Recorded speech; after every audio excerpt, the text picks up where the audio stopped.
بەڵام بەڕێزان دەچینە لای پەیامنێرمان سەرکەوت شەمسەدین لە واشنگتن وەک دەزان کە ئێستا خۆپیشاندانی هاوڵاتیان لە بەردەم باڵۆزخانەی تورکیا هەیە لە دژی تەقینەوەکەی پرسوسی باکووری کوردستان سەرکەوت سڵاو دەبێ خۆپیشاندەران بۆچی لە بەردەم باڵۆزخانەی تورکیا لە واشنگتن کۆبوونەتەوە داوای چی یەکەن؟ بەڵێ چیە تقریبا کاتژمێر 7 بە کاتی کوردستان و 12 بە کاتی ئەمریکا خۆپیشاندان لە بەردەم باڵۆزخانەی تورکیا لەلایەن کوردانی دانیشتووی ژمارەیەک لە کوردانی دانیشتووی واشنگتن دەستی پێکرد خۆپیشاندانەکە ئامانجی لەوەیە کە ئیدانەی ئەو تەقینەوەیە بکەن و فشار بێن بۆ سەر بەرپرسانی تورکیا و حکوومەتی تورکیا بۆ لێکۆڵینەوەیەکی بێلایەنانە لە تەقینەوەکەی باکووری کوردستان کە بووە هۆی گیانە دەستدان و شەیدبوونی نزیکەی 30 کەس لە کەسانێک کە دەیانویست بچنە کوبانێ وهروە خۆپیشاندانەکە ئامانجیشیانە کە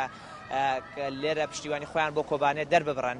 بەڵام ئەوەی جێگەی سەرنجە لە هەمان کاتە کە ڕۆژەکە مۆڵەت وەرگیراوە بۆ خۆپیشاندانی کوردەکان تورکەکانیش بۆ بەرگریکردن لە باڵۆزخانەی وڵاتەکەیان و پشتیوانیکردنی وڵاتەکەیان لە بەردەم باڵۆزخانەکان لەو بەریجادەکە لەسەر شەقامی ماسچوسێت کە باڵۆزخانەی تورکیای لێیە کە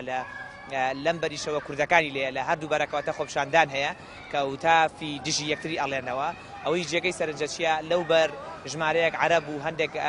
هاوڵاتی تر ئەوانەی موسڵمان لە ڕیزی تورکەکانە ئەبینرێن بۆ پشتیوانیکردنی تورکیا ئێمە لە هەندێک لەوانەمان دوان هەڵبەت ئەوان ئاگاداری بزەبێت تەواوی بابەتەکانی بەڵام وەکو پشتگیریکردنێکی تورکیا کە بە ئەوان بە وڵاتێکی ئیسلامی ئەزانن پشتگیریەکەن لەم بەریشەوە کە کوردەکانی لێ ئەرمینی و هەندێک لە ئەرمینیەکان و هەندێک هاوڵاتی ئەمریکی ئەبیندرێن کە پشتگیری لە کوردەکانەکەنەوە لە هەردوو بەریجادەکە جگە لە کورد و لە تورک خەڵکی تریش بەشداری خۆپیشاندانەکەی کردووە و هەردوو سەرکەوت هیچ بەرپرسێکی باڵۆزخانەی تورکیا وەڵامی خۆپیشاندەرانی داوەتەوە؟ هەتاوەکو ئێستا هیچ بەرپرسێکی باڵۆزخانەی تورکیا ناتوتە دەرەوە و هیچ ئەو یادداشتێکە هەبووە هێرشەکەی خوێندەوەتەوە خۆپیشاندەران بەڵام هیچ بەرپرسێکی باڵۆزخانەی تورکیا نەهاتووە. بەڵای سەرکەوت شەمسەدین بەرپرسی ئۆفیسی ناوتی لە واشنگتن سوپاس بۆ زانێرەکان.